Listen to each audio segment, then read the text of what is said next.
Anxiety किसे कहते हैं? What is anxiety? एंजाइटी क्या है? A common reaction to stress is anxiety. आप जब स्ट्रेस में होते हो तो क्या है, ये बोले कि common reaction to stress is anxiety. Common reaction है स्ट्रेस की तरफ, इसको हम एंजाइटी कहते हैं। सही है। State of mental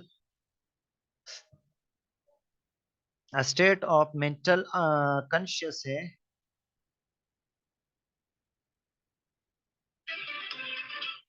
state of mental uneasiness एप्रहेंशन।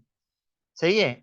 या ये एक ऐसा स्टेट जिसमें क्या करता है, बंदा जो है अनएजीनेस फील करता है, और या एप्रहेंशन खुदशा जाहिर करता है, ड्रीट और फोरबॉन्डिंग, फोरबोर्डिंग और अ फीलिंग और हेल्पलेस। ये क्या है? या अपने कोई खुद खदशा जाहिर करता है, खौफनाक खदशा, या अपने आप को बेयार और मददगार समझता है। रिलेटेड टू एन एम्पेडिंग और anticipated unidentified threat to self और सिग्निफिकेंट रिलेशनशिप। ये फिर क्या करते हैं? अनआइडेंटिफाइड ट्रीट हो सकता है। अनआइडेंटिफाइड ट्रीट का मतलब है कोई खतरा हो सकता है, उससे उसको यानी खुदशा होता है कि मुझे कोई मार देगा। सही है। या इस तरह हो सकता है कि या परेशान होता है। अनआइडेंटिफाइड ट्रीट का मतलब ये है कि कोई भी वजह मालूम नहीं होती। फॉर एग्जाम्पल एग्जामिनेशन में फेल हो चुका हो, या कोई कोई भी मसला हो, इसके बदौलत वो परेशान कुन हो, या मेंटली अनएजीनेस को हम एंजाइटी कहते हैं। तो हमने कल बताया था कि एंजाइटी जो है आपको क्या करता है। एंजाइटी जो है फ्यूचर के बारे में बात करता है कि मैं कैसे पास होऊंगा, मुझे आइंदा एग्जाम कैसे देना होगा, मुझे अपनी फीस कैसे अदा करूँ। This is related to future के बाद बात करता है। जबकि डिप्रेशन रिलेटेड टू पास्ट, ये बोलते कि काश हम पढ़े लिखे होते, अगर मैं अच्छा नंबर ले लेता तो मैं कुछ अच्छा डिग्री ले लेता। तो this is related to depression. तो एंजाइटी लीड करता है किसको? डिप्रेशन को। सही। फियर क्या है? What is fear? फियर क्या है? Fear is an emotion. Fear जो है एक इमोशन है, और फीलिंग ऑफ एप्रहेंशन एरोज बाय। ये क्या है? फीलिंग, फियर जो है एक इमोशन भी हो सकता है, या फीलिंग ऑफ एप्रहेंशन खदशा भी हो, जाहिर कर सकता है कोई भी फीलिंग।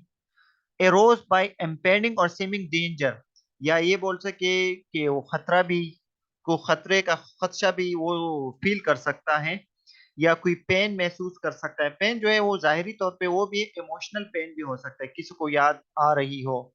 सही है। एक बंदा जो है मुसाफर हो, अपने मदर से अलग थलग हो, अपने भाइयों से, तो दिस इज आल्सो पेन। तो ये भी एक खदशा हो सकता है। और एनदर परसीव थ्रेट, या कोई भी अदर परसेप्शन ऑफ थ्रेट हो सकते हैं, थ्रेट हो सकते हैं, इसको खतरा हो सकता है। The fear may be in response to something that has already occur. ये ये डर जो है इन रिस्पॉन्स किसी भी स्टिमुलस की वजह से हो सकता है। मीन ये है कि बाहर जो है किसी ने फायरिंग कर दी, तो ये एक fear which is already has ओकर, इस ये भी एक डर हो सकता है। या in response to an immediate और करंट थ्रेट, या एकदम हो जाए, या करंट थ्रेट थ्रेट कोई अभी कोई ऐसे साथ में कोई लड़ाई करें, और in response to something the person believe will happen, या इसके रिस्पॉन्स, या इस रिस्पॉन्स की वजह से भी हो सकता है कि वो ये यकीन कर रहा हो कि ये हो सकता है। फॉर एग्जाम्पल ये बोल रहा है कि मैंने मुझे कुछ नहीं आ रहा है, और इसका ये बिलीव है कि मैं फेल हो जाऊंगा। This is also fear. सही है। ये बोल रहे कि which is already occur, which is already, इसने लड़ाई की हो, इसकी वजह से डर हो, या इसको खतरा हो कि ये बंदा मुझे मार देगा। सही है। In response there something the person believe will happen, ये हो भी सकता है। तो this is fear. The student, the nursing student may be fearful in anticipation of the first experience in a client care setting। या कोई भी बंदा या नर्सिंग स्टूडेंट का फर्स्ट डे हॉस्पिटल साइड पे हो, और इसको कोई भी हेड नर्स बोले कि इस बंदे को चेंज करो, या इसको पेम्पराइज करो, या इसको स्पंज दो, तो this is what, this is also fear. को डर होता है कि मैं कैसे डील करूंगा। या किसी नर्स स्टूडेंट का फर्स्ट टाइम वो अंडर द कोई भी नर्सिंग इंस्ट्रक्टर के सामने उसको बोला कि किनौला की साइन अप करा दो, कि किनौला लगा दो, तो वहां पर भी इस तरह की फियरिंग हो सकती है। तो उसको हम कह सकते हैं। फियर मीन डर। एंगर क्या है? एंगर मीन गुस्सा होना, परेशान होना। Anger is an emotional state है कंसिस्टिंग ऑफ सब्जेक्टिव, इसमें क्या है, इसमें सब्जेक्टिव फीलिंग होती है ऑफ एनिमोसिटी। एनिमोसिटी का मतलब ये है कि दुश्मनी, सही है, दुश्मनी या कोई गुस्सा, और स्ट्रॉन्ग डिस्प्लेजर या नाखुशगवार मूड को हम एंगर कह सकते हैं। अंजलिका बहुत लेट आई हो तो इस तरह नहीं करते, please you should to join timely, जब भी टाइम बता दिया जाता है, छुट्टियां भी बहुत करती हो आप। तो anger is an emotional state है, एक इमोशनल स्टेट है। अब सब्जेक्टिव फीलिंग, एक होता है ऑब्जेक्टिव फीलिंग होती है, एक होता है सब्जेक्टिव फीलिंग। कोई बता सकते हैं कि what is subjective, what is objective feeling? कोई बता सकता है please, what is subjective feeling and what is objective feeling? Please answer me, आप लोग जैसे सब्जेक्टिव डेटा करते हो, प्लीज कोई भी बता दो जल्दी, what is subjective feeling?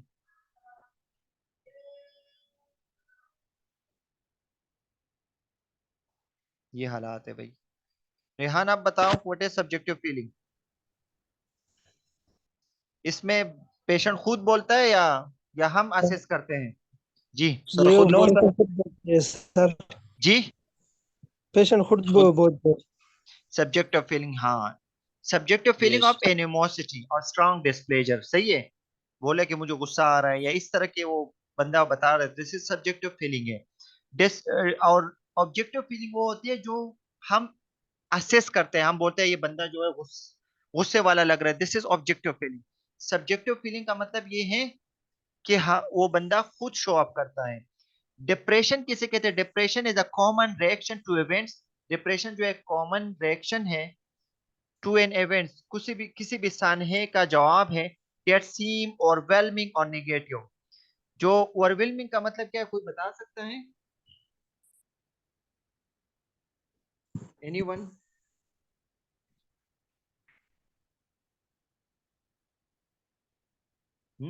Overwhelming का मतलब ये है कि वो गालिब या डोमिनेंट शो करता है, कि एक इवेंट्स जो है उसको कॉप नहीं कर सकते। फॉर एग्जांपल, एक बंदे का एक बंदे की या कोई फौतगी हो चुके हो, इस फौतगी को क्या कर सकते हैं, ओवरवेलमिंग हो रहा है, ये भी वो अपने इमोशन पे क्या कर सकते हैं, अपने इमोशन पे कंट्रोल नहीं कर सकते, this is known as overwhelming. तो depression is a common reaction है टू इवेंट्स। तो इवेंट्स क्या है, फौतगी एज द इवेंट्स, तो एज अ कॉमन रिएक्शन है किसी भी इवेंट्स का जवाब in the form of what, overwhelming. कि ओवरवेलमिंग इस परेशानी को, परेशानी जो इस पे गालिब हो जाए या नेगेटिविटी क्रिएट हो जाए, डिप्रेशन।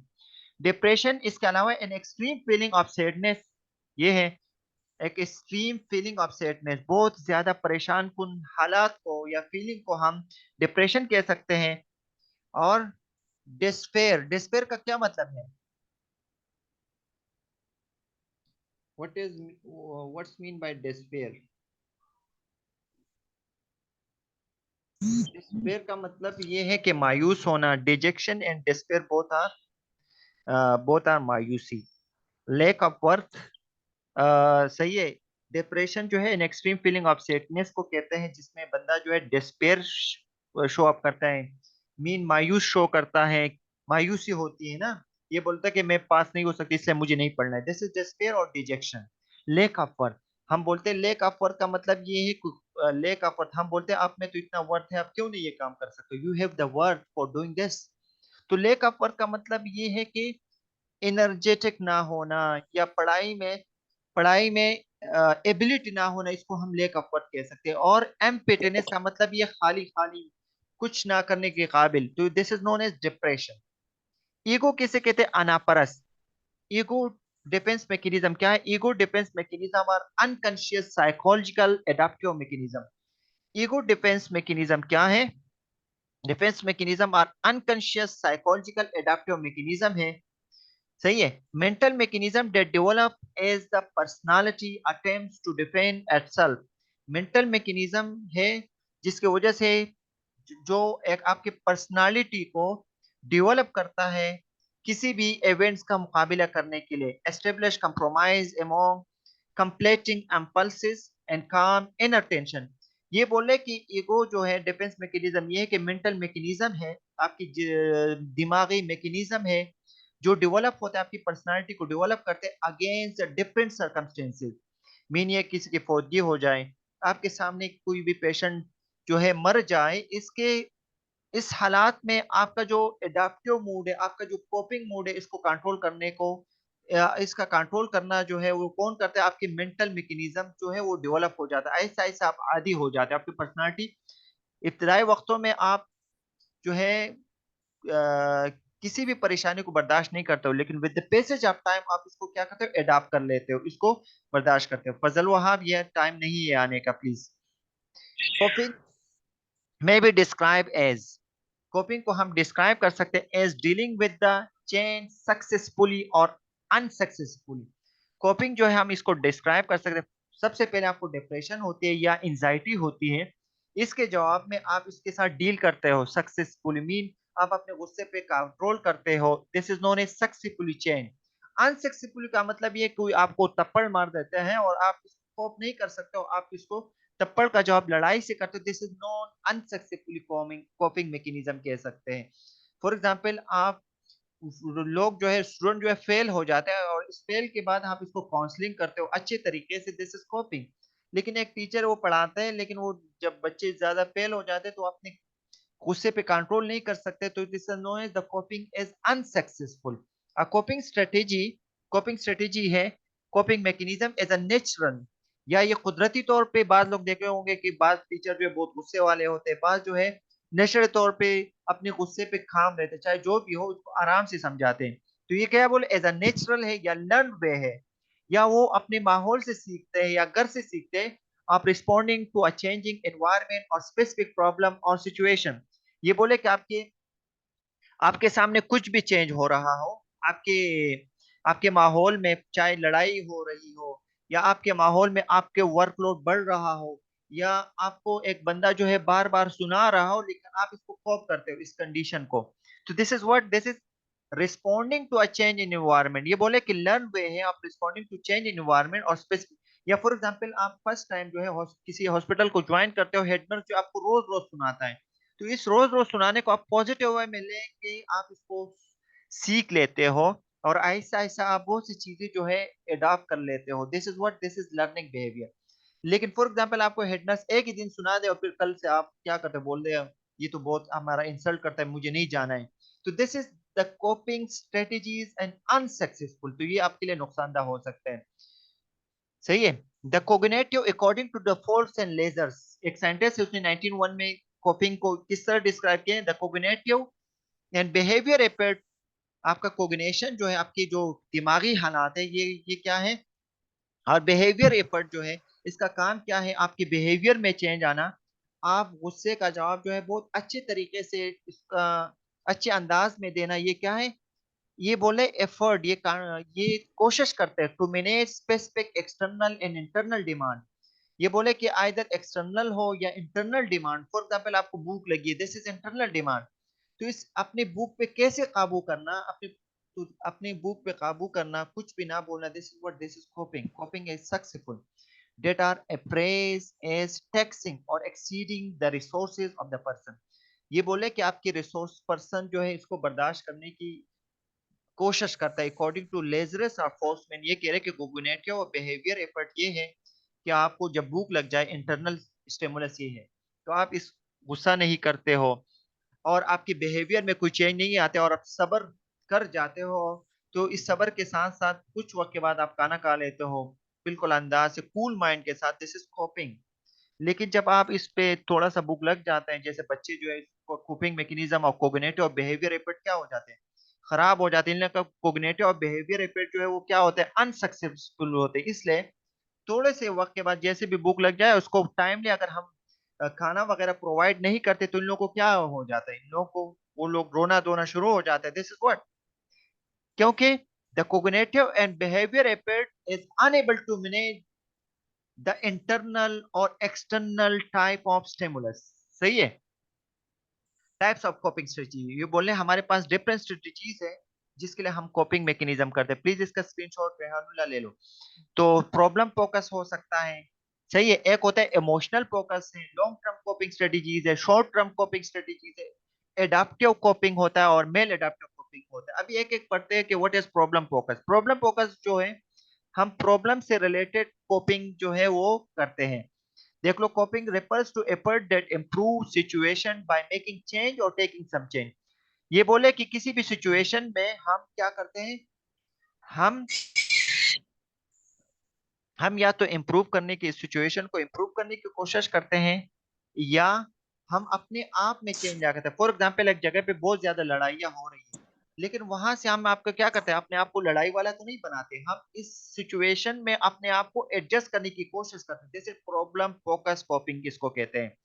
फॉर एग्जाम्पल, एक जगह पे हॉस्पिटल साइड में आप फर्स्ट डे जब जाते हो, आप आपको बोलते हैं कि इस पेशेंट को दवाई दे दे, तो इब्तिदाई वक्तों में आपका क्या होता है, प्रॉब्लम फोकस कॉपिंग क्या होता है, आपको बहुत परेशानी होती है। लेकिन एक दूसरे दिन तीसरे दिन आहिस्ता आहिस्ता आप क्या करते हो, एडजस्ट कर लेते हो। This is known as problem focus coping. Emotional focus coping किसे कहते हैं, इट इंक्लूड्स थॉट्स। ये बोले इसमें थॉट्स, यानी इसमें आपके थॉट्स, प्लीज ये माइक किसका खुला हुआ है प्लीज बंद कीजिए। इट्स इंक्लूड थॉट्स, इसमें आपकी जहानत, थॉट्स जो है आपकी सोच जो है इंक्लूड हो सकते हैं, या एक्शन इसमें शामिल हो सकते हैं। डेट रिलाइव इमोशनल डिस्ट्रेस, जो आपकी इमोशनल डिस्ट्रेस है, आपकी इमोशनल जो भी परेशानी है, इसको क्या करते हैं, रिलीव करने की कोशिश करते हैं इमोशनल फोकस कॉपिंग में। It does not improve situation but the person often feel better. ये बोले ये सिचुएशन को इम्प्रूव नहीं करते, बल्कि पर्सन को पॉजिटिव बनाते हैं। मीन ये है कि फॉर एग्जाम्पल, आपके घर में लड़ाइयाँ होती रहती है, आए भाइयों में, आइदर भाई बहनों में, इस तरह की लड़ाई हो रही है, या पड़ोसियों के साथ आपका मसला है, तो इसके वजह से आप बहुत इमोशनल फोकस कॉपिंग में, ये मसला होता है कि आप इस लड़ाइयों को खत्म करने की कोशिश, आप लड़ाइयों को खत्म नहीं कर सकते हो, बल्कि आप क्या करते हो, इसके साथ अपने आप को एडजस्ट कर लेते हो। आप इस लड़ाई का जवाब लड़ाई से नहीं देते हो। तो this type of coping mechanism is known as emotion focus coping, हम इसको कहते हैं। यानी अपने आप को फील बेटर। फॉर एग्जाम्पल, आपके घर में लड़ाइयाँ होती है, लेकिन आप इसको क्या करते हो, आप इस पे तवज्जो नहीं देते हो, बस इसको बुलाने की कोशिश करते हो। This is known as what emotion focus coping कहते हैं। दूसरा है शॉर्ट टर्म कॉपिंग स्ट्रेटेजीज में ये होता है, जैसे डिस्ट्रक्टिव हो सकती है, ये खतरनाक है कॉपिंग वाला, और डैमेजिंग फॉर पर्सन, या किसी भी शख्स के लिए दो नुकसानदा हो सकते हैं। जैसे आप लोग सिगरेट स्मोकिंग करते हो, आप जब भी परेशान होते हो, बाज लोग जो है जब परेशानी की हालत में वो शराब वगैरह पीते हैं, जब परेशानी की हालत में बहुत कुछ ऐसे नेगेटिव, या जब बाज लोग जो है मूवी वगैरह देखते हैं, तो दिस इज व्हाट, ये बोल रहा है कि ये वाला कंडीशन जो है, शॉर्ट टर्म कॉपिंग स्ट्रेटेजी जो है वो क्या है, खतरनाक हो। फॉर एग्जाम्पल, एक बंदा जो एडिक्टिव टू नस्वार है, एडिक्टिव टू सिगरेट है, अगर इसको सिगरेट या नस्वार ना मिल जाए, तो फिर इसकी हालात क्या होती है, बोले दिमाग खराब नहीं करूंगा, नहीं ये करूंगा, मुझे ये नहीं मिले। खास तौर पे रमजान रोजों के हालात में ये होता है। तो ये बोले ये डिस्ट्रक्टिव भी हो सकता है, डैमेजिंग फॉर पर्सन भी हो सकती है। Can reduce stress to a tolerable limit temporarily, ये बोल रहे हैं कि ये टोलरेट तो कर सकते हैं ये, लेकिन ये टेम्परेरी तौर पे है। अगर आप सिगरेट स्मोकर को अगर सिगरेट टाइमली प्रोवाइड करते हो, तो फिर क्या होता है, अगर आप इसको फिर सिगरेट पीने के बाद जो कुछ भी बोलो वो बर्दाश्त कर लेते हैं, वो कुछ भी नहीं बोलते। लेकिन अगर एडिक्टिव पर्सन को अगर टाइमली सिगरेट ना मिले, तो उसको अगर आप सीधी बात भी करते हो, उसको गुस्सा आता है। तो this is destructive damaging strategies है, ये कह रहे हैं। एग्जाम्पल में क्या, टेकिंग अल्कोहल बेवरेज और ड्रग्स, ये बताएं, कुछ मेडिकेशन भी लेते हैं, नींद और दवाइयाँ। तो ये क्या है, short term strategies as not good for coping pattern में। लॉन्ग टर्म कॉपिंग स्ट्रेटेजीज ये कंस्ट्रक्टिव होती है, ये बहुत अच्छा और रियलिस्टिक हकीकत होती है। एग्जाम्पल में, जैसे आप ईटिंग हेल्थी डाइट लेते हो, तो ये लॉन्ग टर्म है ना, कंस्ट्रक्टिव होती है। एक्सरसाइज करते हो रेगुलरली, और एक्सरसाइज वगैरह करते हो फॉर गुड हेल्थ, तो ये लॉन्ग टर्म कोपिंग स्ट्रेटेजी। अगर आप अच्छा न्यूट्रिशन करते हो, तो आप क्या करते हो, कंस्ट्रक्टिव बिहेवियर आपका अच्छा बनता है। अगर आप टाइम पे सोते हो, टाइम पे उठते हो, तो ये क्या है, this is also constructive and realistic, and this is known as long term coping strategy. लेकिन आप कंटिन्यूली सुबह भी काम करते हो, ड्यूटी करते हो, रात को भी ड्यूटी करते हो, तो दिस इज डिस्ट्रक्टिव एंड और damaging the person ability to cope. सही है, इसको गुस्सा एजिटेटेड होते हैं। तो लॉन्ग टर्म स्ट्रेटेजीज में टाइम पे सोना, अच्छे गजाइयत खाना, एक्सरसाइज करना, this is what long term strategies में आ जाते हैं। फिर हमारे पास एडाप्टिव कोपिंग किसे कहते हैं। एडाप्टिव कोपिंग ये है कि आप पर्सन को डील करते हैं, help the person to deal effective with stressful event. Effective coping हम इसको कहते हैं। एडाप्टिव कोपिंग ये है कि आप एक बंदे को ट्रेन कर लेते हो, कि आपको एडाप्टिव कोपिंग ये है कि किस सिचुएशन, मुश्किल हालात में आप कैसे सब्र करते हो, मुश्किल हालात को कैसे डील करोगे। तो एंगरनेस शो अप नहीं करना और इसको आराम से मैनेज करना इज द एडाप्टिव कोपिंग, इसको कहते हैं। मेल एडाप्टिव कोपिंग के these strategies can cause unnecessary distress for person. Ineffective coping को हम मेल एडाप्टिव कहते हैं। मेल का मतलब खराब coping. Maladaptive coping mechanism ये है कि आपको क्या कहता है, वो आपको डिस्ट्रेस करा सकता है। सही है। तो these are such type of coping जो हमने एक एक करके शॉर्टकट बताया। Where to cope anxiety and stress, हम एंजाइटी और स्ट्रेस को कैसे कॉप करेंगे, कैसे कंट्रोल करेंगे। बाय एक्सरसाइज पैटर्न, जैसे आपने आपको अभी बताया कि गुड स्लीप और न्यूट्रिशन अच्छा होगा। टाइम मैनेजमेंट का मतलब टाइम पे काम करना, टाइम पे सोना। ये रिलैक्सेशन टेक्निक में जैसे ब्रीथिंग एक्सरसाइज करना, प्रोग्रेसिव रिलैक्सेशन करना, मसाज वगैरह है, गाइडेड इमेजरी वगैरह है, मूवी वगैरह, ये योगा है। सही है, मेडिटेशन है, म्यूजिक थेरेपी है। और इसके अलावा मजाहन, ह्यूमर का मतलब मजाहिया और लफर वगैरह ये लगाना, और इस तरह के मजाहिया टाइप ऑफ मूवी, इस तरह ये क्या है, these are the way to cope the anxiety and stress. Factor affecting coping pattern, यार ये किसका वो है, वो कौन से फैक्टर है जिसकी वजह से आपके कोपिंग पैटर्न जो है वो या तो अच्छे हो सकते हैं या खराब हो सकते हैं। द नंबर, ड्यूरेशन और इंटेंसिटी ऑफ स्ट्रेसर। जैसे अगर स्ट्रेसर जो है ज्यादा होंगे तो आप क्या होगे, आप कोप नहीं कर सकोगे आसानी से। अगर duration of stressor long term के लिए होंगे तो आप कोप नहीं कर सकते हो। इसी तरह अगर इंटेंसिटी लेवल, शिद्दत जो है ज्यादा होगी तो आप, स्ट्रेसर की शिद्दत ज्यादा होगी तो आप आसानी से वो नहीं करोगे। लेकिन अगर number of stress, duration of stress और इंटेंसिटी ऑफ स्ट्रेस कम होगा तो you will easily to cope this situation। इसी तरह फास्ट एक्सपीरियंस ऑफ इंडिविजुअल, अगर किसी भी बंदे का फास्ट एक्सपीरियंस हो इंडिविजुअल का मुख्तलिफ किस्म के स्ट्रेसर के साथ हो, तो वो आदी होता है, यूज टू अगर हो इस परेशान कुन हालात में, तो वो आसानी से कोप कर सकते हैं।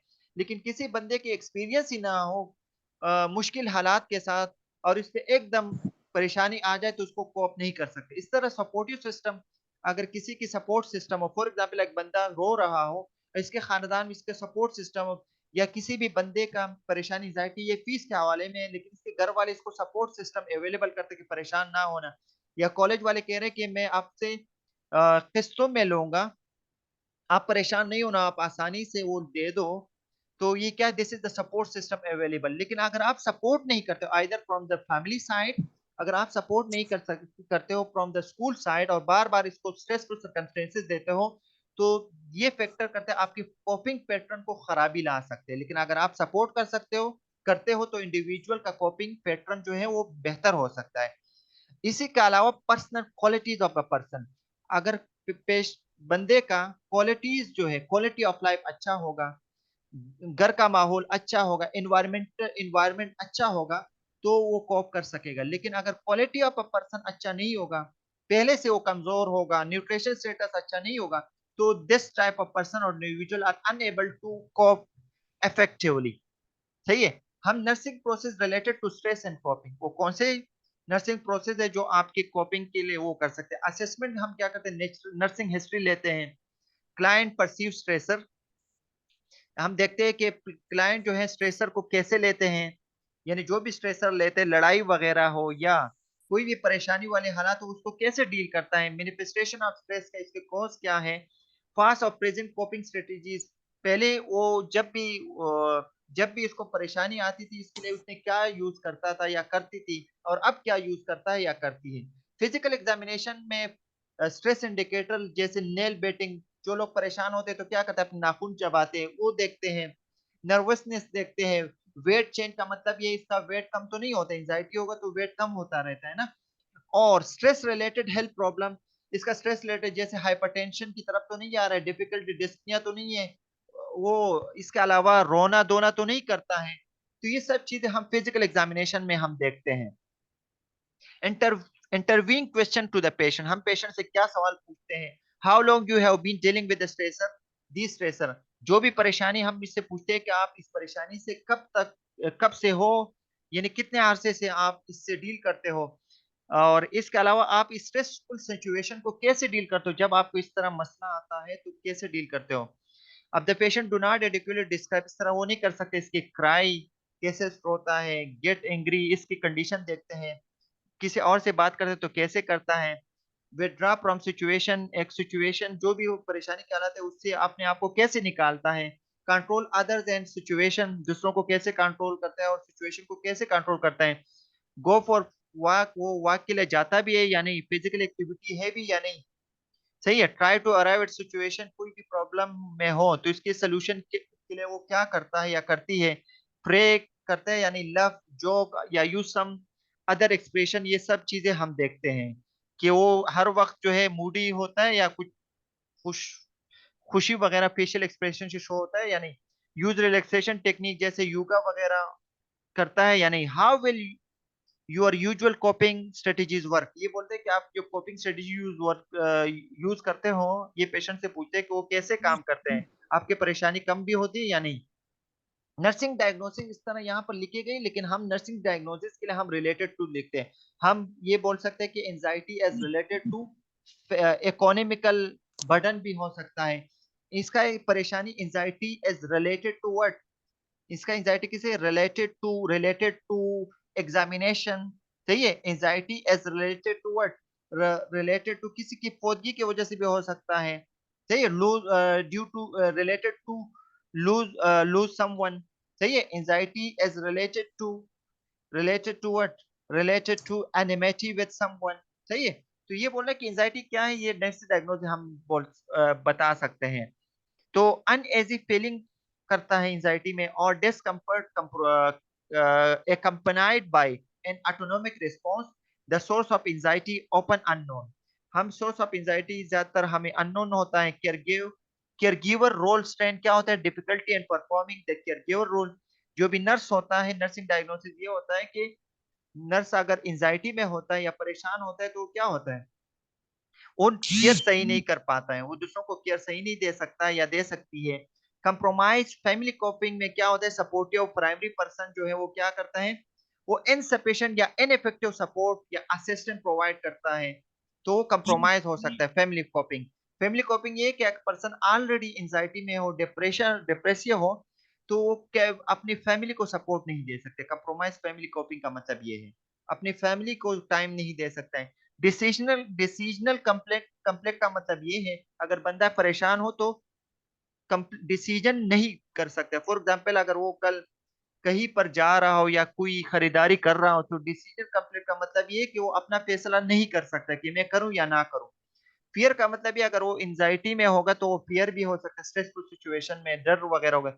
एम्पेयर एडजस्टमेंट का मतलब है, अगर वो परेशान होगा, स्ट्रेस फील होगा, तो वो अपने आप को एडजस्ट नहीं कर पाएगा। एनेबिलिटी टू मॉडिफाई लाइफस्टाइल बिहेवियर और मैनर, यानी आपके हेल्थ स्टेटस में भी क्या हो सकता है, एम्पेयर एडजस्टमेंट हो सकती है।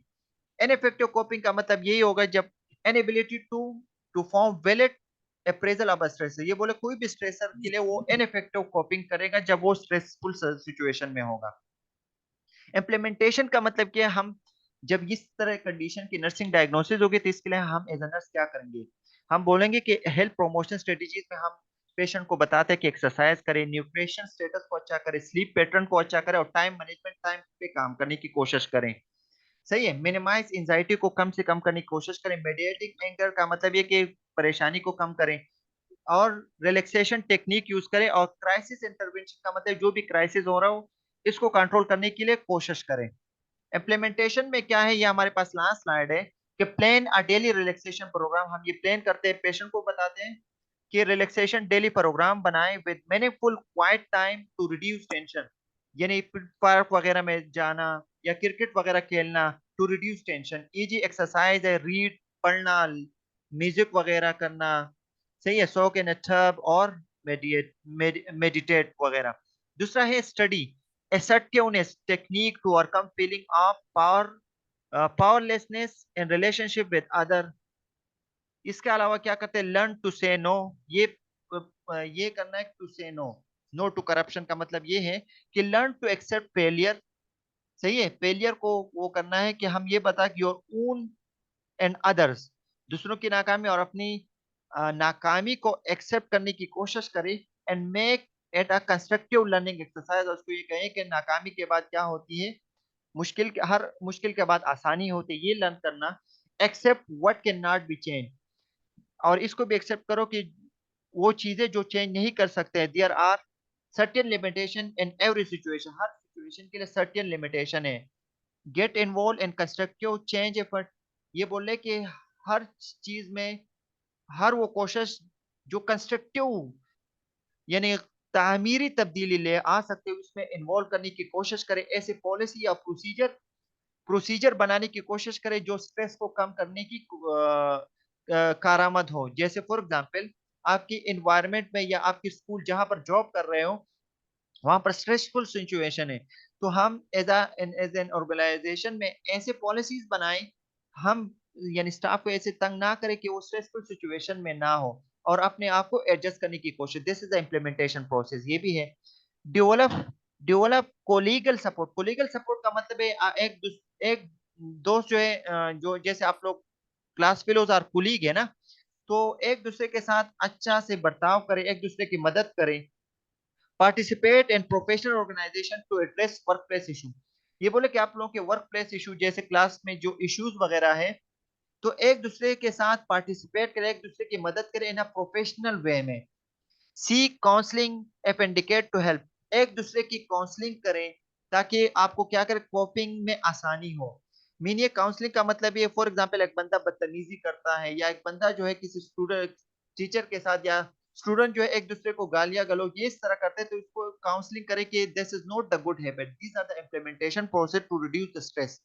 या किसी स्टूडेंट जो है किसी टीचर के साथ नहीं बनते, तो उसको समझाया करें कि ये टीचर आपको अगर अगर इंसल्टिंग कर रहा है, जो भी कर रहा है, वो उसको पॉजिटिव वे में लेने की कोशिश करे, क्योंकि वो क्या, these are the constructive strategies है फॉर योर पीपल। सही है, तो इसके साथ ही हमारा क्लास डिसमिस हो जाता है फॉर टुडे।